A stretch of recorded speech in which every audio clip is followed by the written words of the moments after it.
Welcome back to the deep dive.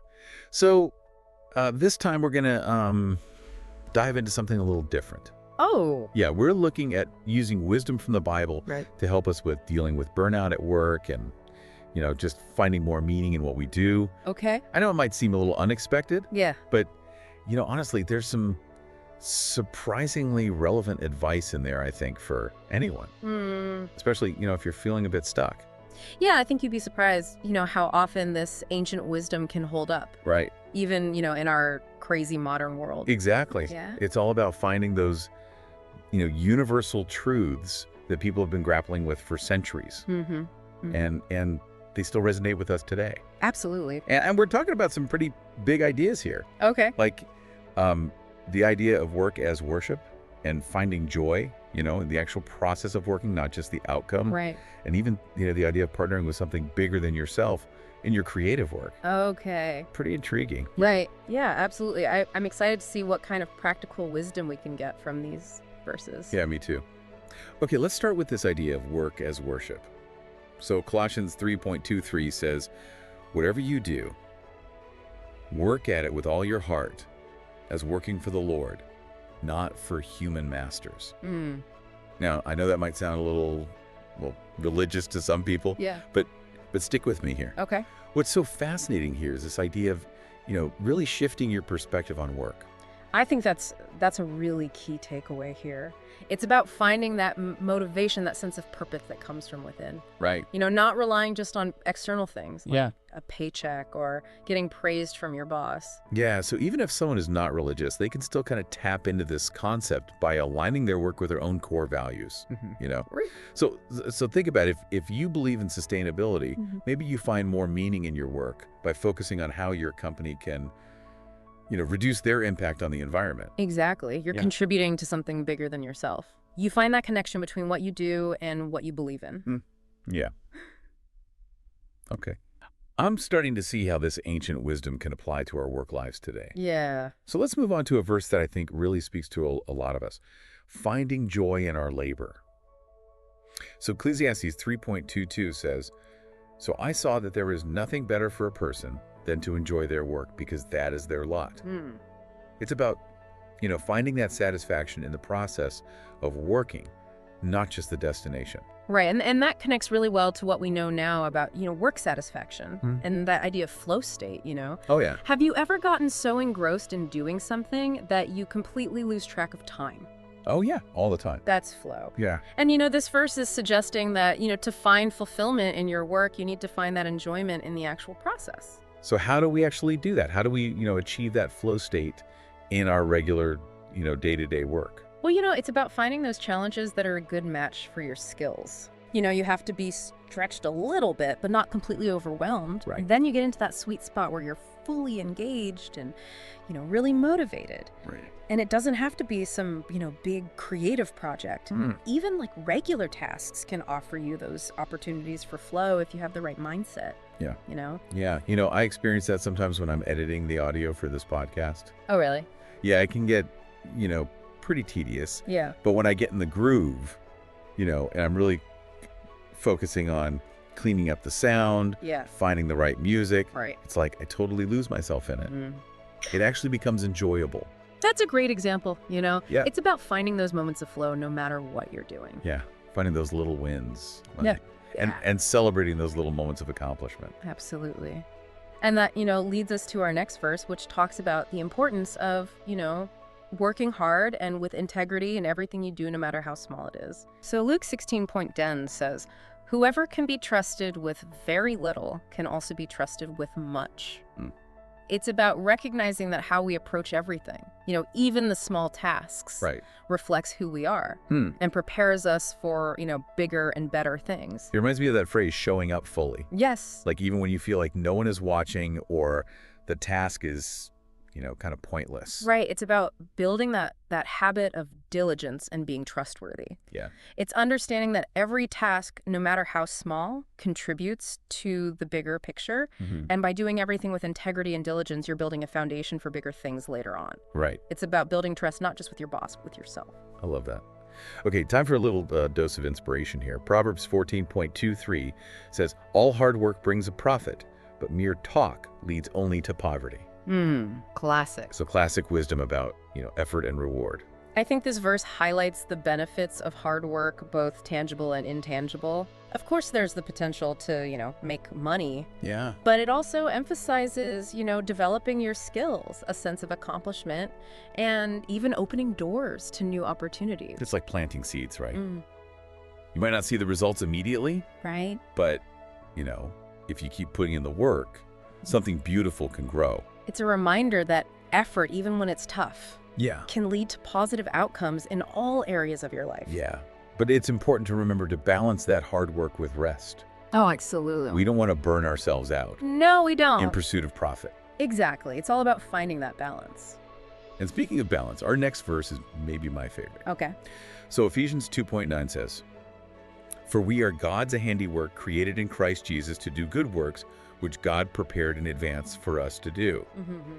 What I find really striking here is this idea of humans as, co-creators. It's a powerful concept, even if you're not religious, Yeah. It suggests that we each have unique skills and talents, and we can use them to contribute to the world in a meaningful way. I love that. Like, we all have this potential within us to create, to make a difference. Yeah.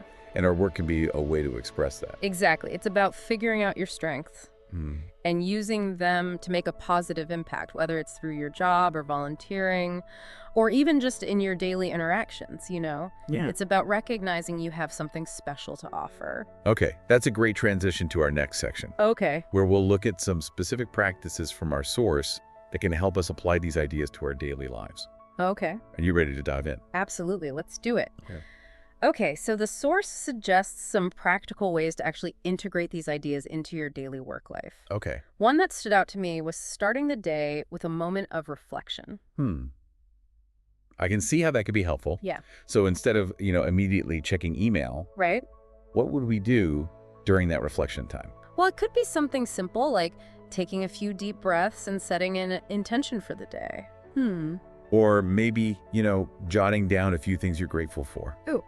Even if it's just being grateful that you have a job. I love that. It's like you're priming yourself for a more positive outlook. Exactly. You're setting the tone for the day and approaching your work with a sense of purpose.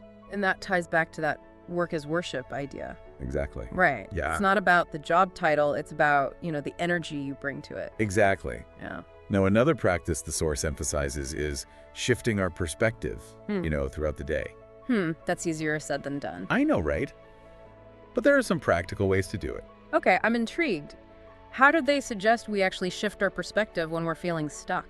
Well, it's about finding ways to reframe those moments when you're frustrated or feeling unmotivated. Okay. It's so easy to focus on the negative. Oh, yeah. But what if you challenge yourself to find anything positive about the situation? Okay, so let's say you're feeling overwhelmed by a never-ending to-do list. Right. Instead of stressing out, what could you do? Well, you could think about the skills you're using to prioritize and manage your time.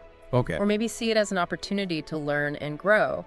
Or even better, focus on the impact your work has on others. Yeah, it's about finding those little hidden bits of satisfaction, even in the mundane tasks. It is. It's a mental game, Yeah. And with practice, it can become a habit. Right. You're training your brain to look for the positive Yeah. and appreciate the value in even the smallest things. And speaking of appreciation, Yes. That leads us to our next practice. Cultivate gratitude. okay, that one seemed a little too simple to me at first. I know it might sound obvious, Yeah. but practicing gratitude can have a huge impact on your work experience. Really? Yeah. The source talks about thanking God for your job, but, you can adapt that to simply appreciating the opportunities and resources you have. So instead of complaining about a frustrating coworker, Right. you might try to focus on their strengths Exactly. or how they contribute to the team. Or maybe instead of focusing on a long commute, you appreciate that you have reliable transportation. Okay, I see your point. Yeah. It's about changing your focus from what you lack to what you have. Right. By focusing on the positive, you're training your brain to appreciate what you have. And that can really change your whole attitude. Yeah, when you put it that way, it makes a lot of sense. Yeah. Okay, so we've talked about starting the day with intention shifting our perspective and cultivating gratitude. Right. What's the final practice from the source? This one is all about encouraging others. Okay. Creating a more supportive and positive work environment Mm, by sharing these principles and lifting each other up. I love that. Yeah. It's like recognizing that we're all in this together, Exactly. and creating a positive work culture benefits everyone. Yes. So instead of gossiping about that coworker, everyone finds annoying. Right. You might offer them a genuine compliment on something they did well, or maybe share a story about how you used one of these principles and saw a positive shift in your own work. It's about paying it forward, Yeah. right? Creating a ripple effect of positivity. Exactly. And you never know how much a little encouragement can impact someone's day, Right. even their whole career. Mm. It's about understanding we're all in this together. And, by encouraging each other, we can create a more meaningful work experience for everyone. And speaking of creating a more fulfilling work experience, we can't forget about the importance of rest and renewal. Oh, absolutely. That's something I know I struggle with, Yeah, but I'm sure the source has some wisdom for us on that topic as well. you bet.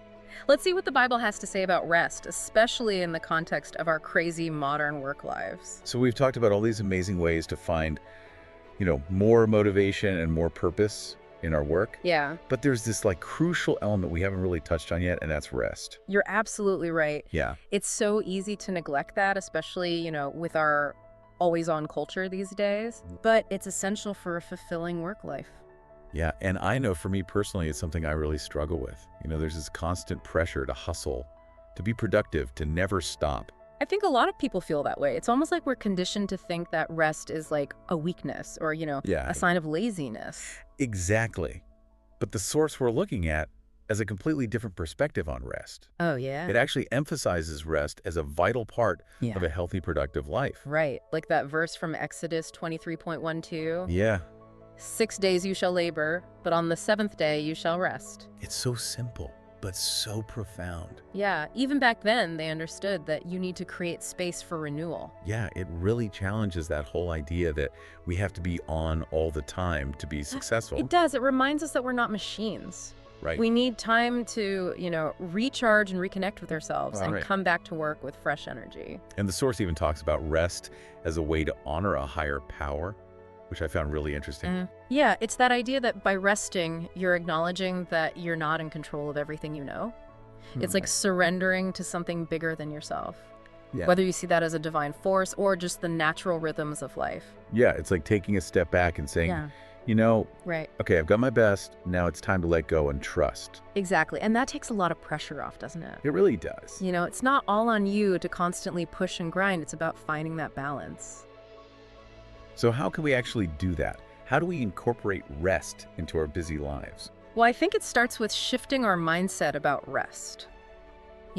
Instead of seeing it as a luxury or something you earn after you've done all your work, Yeah. we need to start seeing it as a vital part of our well-being. It's like investing in ourselves. Exactly. Yeah. Just like we prioritize eating healthy and exercising, Right. we need to prioritize rest and renewal. And it doesn't have to be, a big vacation. No. It can be just taking a few minutes each day to meditate, Mm. or going for a walk, or disconnecting from technology. It's about finding those little moments of peace throughout the day that allow you to recharge. Right, and the key is to be intentional about it. Yes. Schedule those breaks into your day just like you would a meeting. That's a really good point. Yeah. It's so easy to let those moments slip away. I know I've been there. But I found that even just a few minutes of intentional rest can make a huge difference. Well, this has been such a fascinating deep dive. It has. We've explored all these different ways to approach our work with more intention and meaning. Yeah, and even though we're looking at ancient wisdom, Right. these principles are so relevant to our modern lives. What resonated with you the most from this conversation? For me, it's that idea of shifting our perspective. Yeah. It's so easy to get caught up in the negative, but by consciously choosing to focus on the positive, we can completely transform our experience. And what small change are you willing to experiment Or practice gratitude, Right. or maybe even just prioritize taking a few minutes to rest and recharge. The key is to find what works for you and start small. Exactly.